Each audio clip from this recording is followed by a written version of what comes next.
చేతులు ఎత్తారు పాపం. దెబ్బలు తగిలి విశ్వాసాన్ని రకరకాల పరీక్షలు ఎదురయ్యి ఇప్పుడు నేర్చుకున్నారు కొంత ఓర్పు.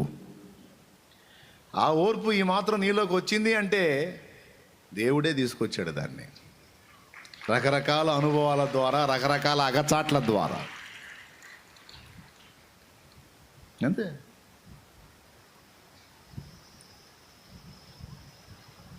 చెప్పండి, మొట్టమొదటిది దేనికి? మేలు కలగటానికి సమస్తం సమకూడి. ఎదిగిన క్రైస్తవుడు గుర్తించే వచనాలు ఇవి. పిల్లగా క్రైస్తవుడు కాదు, ఎదిగినోడికి ఈ వచనాలు తెలుసు. ఇప్పుడు ఇవన్నీ కలిపి ఏం సాక్ష్యం ఇస్తున్నాయి? అసలు నాకు వచ్చే శ్రమలు, నాకు వచ్చే సమస్యలు, నాకు వచ్చే ఇరుకులు, ఇబ్బందులు, బాధలు, నిందలు, అప్పులు, అవమానాలు, రోగాలు, ఇతరత్రా ఏవైనా నాయి కావచ్చు, నా కుటుంబ సభ్యులు కావచ్చు, నన్ను బాధ పెట్టేది ఏదైనా నాకు వస్తుంది అంటే దాని వెనక కారణం ఏంటి అనేది వాక్యం ఎరిగిన క్రైస్తవుడికి తెలుసు. కాబట్టి వాడు కలత చెందడు, కృంగిపోడు, అసలు దాని గురించి విచారమే పెట్టుకోడు. అది పెట్టుకున్నాడు పిల్లగాయ క్రైస్తవుడు అని చెబుతున్నాను నేను. పద్దాకలు ఈ మాటలకు అలవాటు పడిపోయారు. ఏ మాటలకు అలవాటు పడిపోయారు?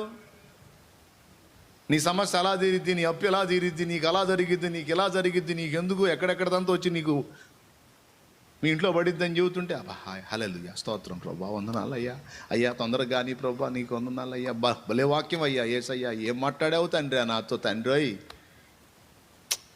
ఏంది ఎంతకాలం ఈ పిల్లకాయ క్రైస్తవ్యం? ఎంతకాలం ఎదుగుబొదుగు లేని ఆత్మీయ స్థితి, వాక్యం ఎరగని పిల్లకాయ స్థితి ఎంతకాలం? వాక్యం ఎరిగినోడు ఏమంటాడు? అవన్నీ నాకు లెక్కలోవి కాదంటాడు. అరే ఇన్ని బాధల్లో ఉన్నాడు, అవన్నీ నా లెక్కలోవి కదా, అవన్నీ నా మేలుకే, నాకు తెలుసా ఎందుకు వస్తున్నాయో అన్నప్పుడు ఇక నీ చుట్టూ ఉన్న వాళ్ళు ఏమంటారు తెలుసా? ఏమంటారు? నోరు ఎళ్ళబెడతారు. ఏమనరు? ఏందిరా ఇన్ని బాధల్లో ఉండి కూడా కనీసం కలత చెందట్లేదా? ఈ వత్తని ఎందుకు వస్తాయో నాకు తెలుసా, అవన్నీ నా మేలుకే అంటున్నాడు ఇంద్రియుడు. మరి వాడు నోరు ఎళ్ళబెట్టి పోతాడు పక్కకి.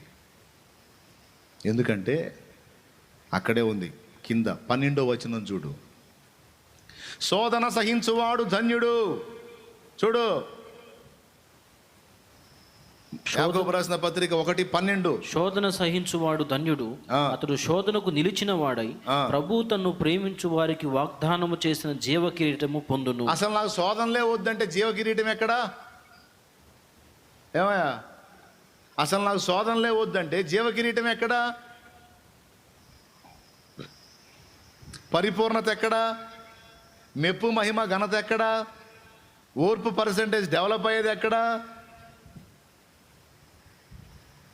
అగ్నిలో కాలే కొద్దీ స్ట్రెంత్ పెరిగిద్ది. ఇటుక బట్టీలు చూసారా మీరు? ఇటుక బట్టీలు ఎంతమంది చూశారు? చిట్టెపు రాయి అనేది చూసారా మీరు? చిట్టెపు రాయి ఎంతమంది చూశారు? ఇటుక రాయి అగ్నిలో గాలిద్ది, చిట్టెపు రాయి కూడా అగ్నిలో గాలిద్ది. ఏది గట్టిగా ఉంటుంది? గట్టిగా ఏది ఉంటుంది పెద్దగా? ఇటుక రాయా చిట్టెపు రాయా? ఎందుకని చిట్టెపు రాయి అంత స్ట్రెంత్ వచ్చింది? ఇటుక రాయని అట్లా అంటే 2 ముక్కలు అయింది. చిట్టెపు రాయి మీద సుత్తి తీసుకొని కొట్టినా పగలతాం. ఎందుకు తెలుసా? అది ఎక్కువ అగ్నిలో కాలిద్ది, అది ఎక్కువ కాలిద్ది. ఎక్కువ కాలినప్పుడు ఏం జరిగిద్దంటే దాని బలం రెట్టింపు పెరిగిపోతూ ఉంటుంది. శ్రమల కొలిమిలో ఎక్కువ కాల్చబడిన వాటి స్ట్రెంత్ విపరీతంగా పెరిగిపోయింది ప్రియులారా. అది ఇట్లా పాయింట్ ఇక్కడ.